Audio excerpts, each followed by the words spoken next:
Embla Books presents Lie to Me, written by Olivia Gavoyannis and read by Sofia Zervudachi. Chapter 1.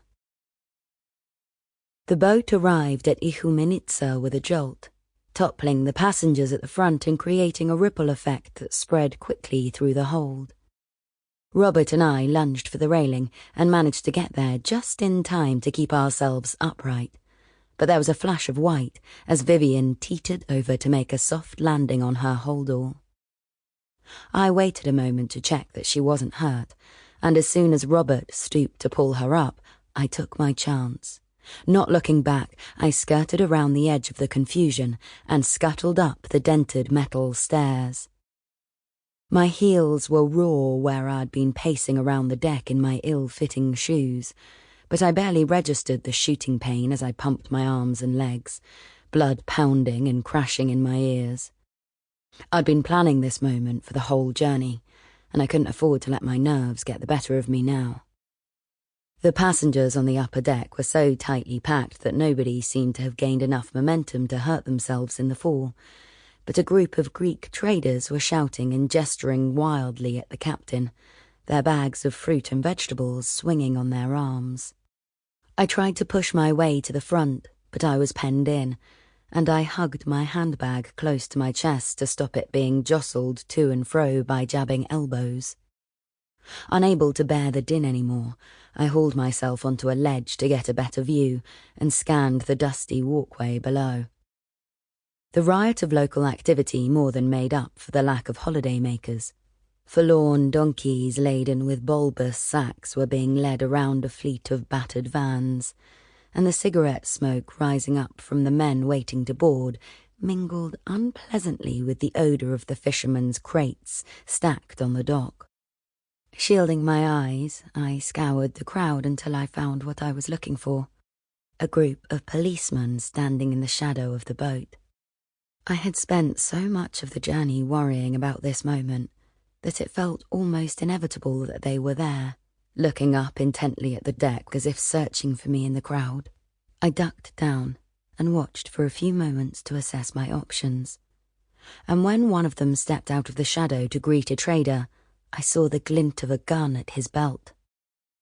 A wave of vertigo swept over me, and I lowered myself carefully to the ground. I fumbled with my bag, the clasp slipping between my sweaty fingers until it opened with a pop. I peeked inside, and my stomach twisted at the thought of what would happen if the policeman searched me. Scrunching up the canvas tote, I pushed it right down inside the bag until it barely showed. We'd agreed that I should wait until the boat was far from land and surrounded by churning water before hurling it overboard. But when I got up to the top deck, there were too many people around.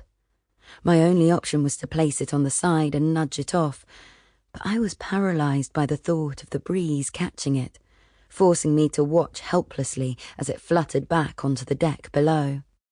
I clicked my bag shut, cursing myself for losing my nerve, and tried to make my way back to the stairs. With rising panic, I realised the passengers behind me had already shuffled forward to fill the gaps. Pushing against the wall of hot bodies, I only managed to move a few steps before the metallic clinking of the ramp rang through the air. I tried to weave sideways to escape from the press, but I was slowly shunted towards the front of the deck. When I reached the ramp, I craned my neck to see if I could spot the blonde waves of Robert's hair or Vivienne's jet-black crop, but there was no sign of them in the crowd.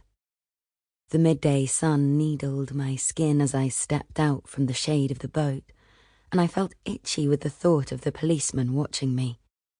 One of the men waiting on board grinned at me when I looked up, but I pretended not to have seen and tugged my straw hat further down my forehead. Clasping my handbag close to my chest, I set foot on the dock and looked around for an opportunity to disappear into the crowd. I joined the back of a rowdy group of fishermen who were pushing their way through the people milling around the boat. But when I drew level with the policeman, one of them waved and called me over. "Kalos orisete," he said, and I couldn't work out whether it was a greeting or a Sample complete. Ready to continue?